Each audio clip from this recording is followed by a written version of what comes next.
आपका वापस स्वागत है। मैं Vivek Bindra, founder and CEO बड़ा बिजनेस .com। आपने थंबनेल पे बिल्कुल ठीक पढ़ा है। बेरोजगारी में देश को क्या सुझाव की आवश्यकता है, कोरोना के बाद क्या क्राइसिस है। दो रिपोर्ट से शुरू करूंगा, एक सीएमआई की रिपोर्ट और दूसरी सीआईआई की रिपोर्ट। अगर सीएमआई की रिपोर्ट देखें तो 20 अप्रैल तक 14 करोड़ लोगों की नौकरी जा चुकी है, बहुत दुख की बात है। पर अगर सीआईआई का डेटा देखें तो 30 करोड़ लोगों की नौकरी जाने वाली है। हमारा देश जो कि बहुत बड़ा है, 137 करोड़ की पॉपुलेशन है। 137 करोड़ लोगों में से 16 साल से ज्यादा की उम्र वाले लोग 100 करोड़ से ज्यादा है। और उस 100 करोड़ में अगर 30 करोड़ लोगों की नौकरी गई और 30% देश अगर बेरोजगार हो गया तो देश की क्या हालत होगी आप समझ सकते हैं। जिस बेचारे की अच्छी नौकरी गई है, बड़ी नौकरी गई है, उसको पहले तो इनकम लॉस हो गया। इनकम लॉस का मतलब क्या है? इनकम वो नहीं होती जो आ रही है, इनकम उसकी सेविंग भी होती है और साथ में उसकी डैमेज टू क्रेडिट रेटिंग, यानी कि अब बेचारे को लोन भी नहीं मिलेगा कहीं से क्योंकि क्रेडिट रेटिंग खत्म हो जाती है। अगर उसका बेचारे के पास कोई बेनिफिट था, ध्यान से समझिए, उसको कोई रिटायरमेंट का बेनिफिट था, ईएसआई का बेनिफिट था, पीएफ का बेनिफिट था, वो खत्म हो गया। एक गरीब आदमी अस्पताल में जाके ईएसआई पीएफ के कारण फ्री में इलाज करा सकता था, वो भी नहीं कर सकता। इंश्योरेंस का बेनिफिट खत्म हो गया। और अगर कोई बड़ी कंपनी में काम करता था तो बेचारे को जिम का, ट्यूशन रिम्बर्समेंट का, दूसरे रिम्बर्समेंट का बेनिफिट तो गया ही गया। सबसे बड़ी बात क्या है? उसको लॉस ऑफ करियर होगा। जो व्हाइट कॉलर जॉब होती है, पढ़े लिखे लोगों की जॉब होती है, अगर उनके रेज्यूमे के अंदर जो सीवी होता है उसमें अगर गैप आ जाए तो बेचारे को अगली जॉब में कन्विंस करने में बहुत दिक्कत आती है। हम भी महसूस करते हैं। कोई 2 साल घर पे खाली बैठा है और रेज्यूमे में दिखाता है मैं 2 साल से खाली बैठा हूं, तो लोग एक्सप्लॉइट करते हैं उसको। अगली जॉब बेचारे को कम तनख्वाह पे ज्वाइन करनी पड़ती है उसको, या फिर इंडस्ट्री पूरी तरह चेंज करनी पड़ जाती है। भाई पैसा चाहिए, कहीं भी नौकरी दे दो मुझको। अब उसके जो गैप है रेज्यूमे के कारण पूरा करियर मोमेंटम बर्बाद कर देता है। सबसे बड़ी बात क्या है? उसका फिजिकल और इमोशनल हेल्थ खत्म हो जाता है। आपको समझना पड़ेगा, वो होपलेसनेस, वो जो डिप्रेशन, वो जो वरी, एंग्जाइटी और फैमिली रिलेशनशिप का जो असर है बहुत बड़ा है। कितने डिप्रेशन के केस आएंगे उसका कोई अंदाजा नहीं है। अपने दोस्त में अमेरिका से मैं बात कर रहा था, बोले कई लोग अंदर से टूटेंगे जो अभी दिखेगा थोड़े दिनों बाद। इस समय तो केवल कोरोना कोविड हो रहा है। जब ये टूटे हुए लोग बाहर निकलेंगे क्या हाल होगा? ब्रोकन फैमिलीज सबसे ज्यादा इस समय दिखेंगी।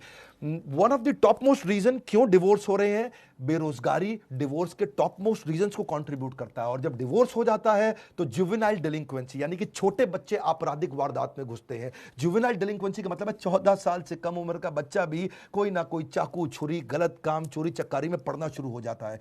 इसका कारण क्या है? कारण बाद में, असर क्या है?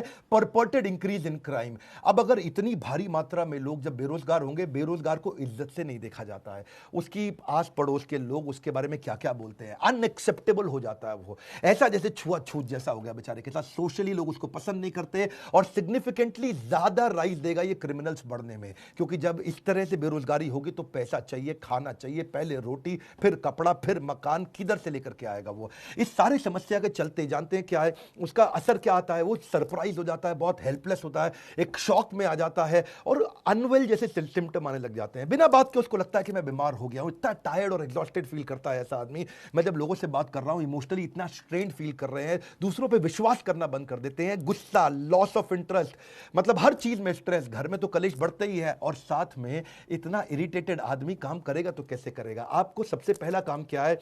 अपना फिजिकल हेल्थ का टेक केयर करना भी इमोशनल हेल्थ का टेक केयर करना जैसा होता है। अगर आप फिजिकल टेक केयर करेंगे उससे भी काफी इमोशनल टेक केयर होगा। इस समय तो एक्सरसाइज सबसे पहले शुरू कर दीजिए, कुछ ना कुछ फिजिकल एक्टिविटी शुरू करिए, खाली मत बैठिए, ये बहुत इंपॉर्टेंट है। अपनी ईटिंग हैबिट्स को कंट्रोल करिए। अब पहले अपन चलते हैं कि जिस बेचारे की नौकरी अभी है उसको क्या करना है। नंबर 1 क्या है? जिसकी नौकरी चल रही है, 2 हिस्सों में लेते हैं इसको, जिसकी नौकरी चल रही है या जिसकी चली गई है। अगर आपकी नौकरी चल रही है, पहली चीज वर्क फ्रॉम होम को सीरियसली ले लो भाई लोग। इस समय वर्क फ्रॉम होम का मतलब क्या है? मजा एट होम नहीं है ये वो टाइम है जब आप अपने आप को स्ट्रैटेजी में इन्वॉल्व करो, सीनियर लीडरशिप के साथ कुछ ना कुछ मैसेज करने शुरू करो, टॉप लीडरशिप के साथ नेटवर्क करो, कुछ ना कुछ मैसेज करके उनको पूछो सर और कैसे कंपनी को आगे बढ़ाएं और कैसे करें। काम का जिक्र, काम की फिक्र दोनों करके दिखाओ। नहीं है तो भी करो। इस समय तो काम का जिक्र, काम की फिक्र दोनों करो। चुपचाप बैठ करके मैसेज का रिस्पॉन्ड डिले करना कंपनी के लीडर्स में शक पैदा करेगा आपके खिलाफ। स्ट्रैटेजी में इन्वॉल्व हो, ऑपरेशंस में भी इन्वॉल्व हो। देखो मार्केट में बेस्ट प्रैक्टिस क्या है, पढ़ो उन पॉजिटिव कंटेंट को जहां से लोग बिजनेस को घर से कैसे चला लेते हैं उसके बारे में समझो।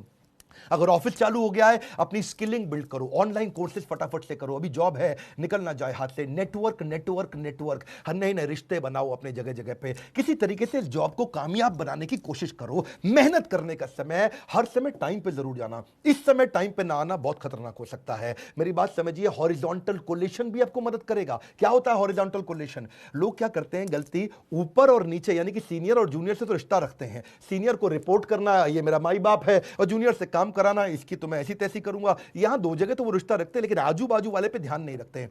मैं बताऊं, आपको नौकरी से निकलवाने में ज्यादा काम सीनियर का नहीं होता, आपके आजू बाजू वाले का होता है। वही आपके बारे में रिपोर्ट करता है, सर घर में खाली बैठ के तनख्वाह ले रहा है, सारा काम तो मैं कर रहा हूं, क्योंकि उसको अपने नंबर बनाने हैं। इसलिए आजू बाजू में रिश्ते बनाए रखो, फ्लेक्सिबल रहो। नया काम भी आ जाए तो ये मत बोलना इस समय मेरा काम नहीं है, ये मेरा काम नहीं है। जिम्मेदारी की शक्ति को समझना पड़ेगा। हनुमान जी ने नहीं बोला था मैं जाकर के पर्वत से नहीं लेकर के आऊंगा संजीवनी बूटी लक्ष्मण जी के लिए, क्योंकि मेरा काम तो श्रीलंका के ऑपरेशन कोलंबो में रावण को निपटाने का था। उन्होंने नहीं बोला कि भगवान जब आपने ज्वाइनिंग कराई तो आपने मुझको थोड़ी कहा था ट्रैवल भी करो, तुम कोलंबो से काठमांडू जाओ, वहां से जाके संजीवनी बूटी लेकर के आओ। हनुमान जी को जो काम दिया गया वो करा। इस समय हनुमान बनने का समय, फ्लेक्सिबल रहो, कंप्लेन बिल्कुल नहीं करो, हर समय मदद के लिए तैयार रहो और जितना हो सके पॉजिटिव रहो। ये तो बातें थी जिनकी बेचारों की नौकरी अभी चल रही है, लेकिन जिसकी चली गई उसको सबसे पहला काम क्या करना है बता रहा हूं, बिल्कुल मत घबराना, जबरदस्त सुझाव दूंगा आपको। नंबर 1, पहला, थोड़ा फ्यूचर फोकस्ड हो जाओ। फ्यूचर फोकस्ड का मतलब थोड़ी अपनी प्लान कर लो अपने कैश को।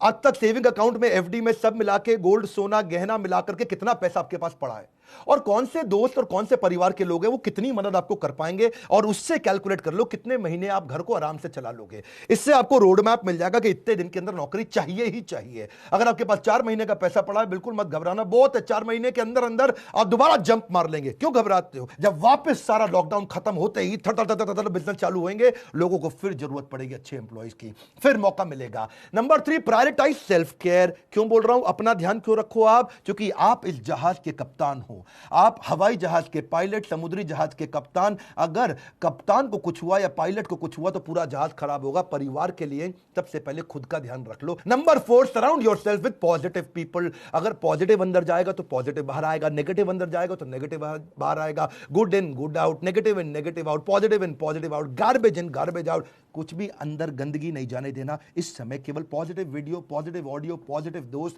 पावरफुल उन किताबों को, उन वीडियोस को देखो जो आपकी जिंदगी में आपको आगे बढ़ाएंगे। कोई क्राइम पेट्रोल नहीं देखना इस समय बैठ करके आपको। अगला क्या? Tap your old network. जितने पुराने दोस्त थे सबको अपना रिज्यूमे भेजना शुरू कर दो। दोस्त मेरी मदद कर यार, भाई बता यार, जितने आपके लिंक्डइन के प्रोफाइल थे, जो आपके सोशल कनेक्शन थे, जिसको जानते हो सबको रिज्यूमे भेजो, बताओ यार नई अपॉर्चुनिटी ढूंढ रहा हूं, बड़ी जंप लूंगा, बहुत मेहनती आदमी हूं, किसी चक्कर में कंपनी की गलती से मेरी नौकरी गई। अगला क्या है? आपको जॉब ढूंढने को भी जॉब की तरह करो, नौकरी ढूंढना भी ऐसे करो जैसे ये नौकरी है आपकी। नौकरी में क्या करते हो आप? सुबह 9 से शाम 6 बजे तक कंटिन्यूअस काम करते हो ना, जॉब ढूंढने को भी ऐसे ही करो।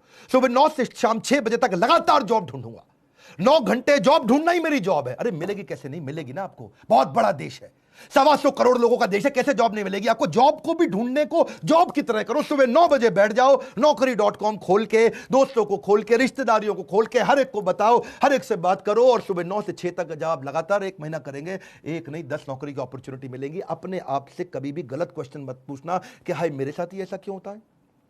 ऐसा पूछने की जगह भगवान लगता है आपने मुझको बड़ी अपॉर्चुनिटी दी है, कोई इससे बड़ी जंप मारने वाला था क्या मैं?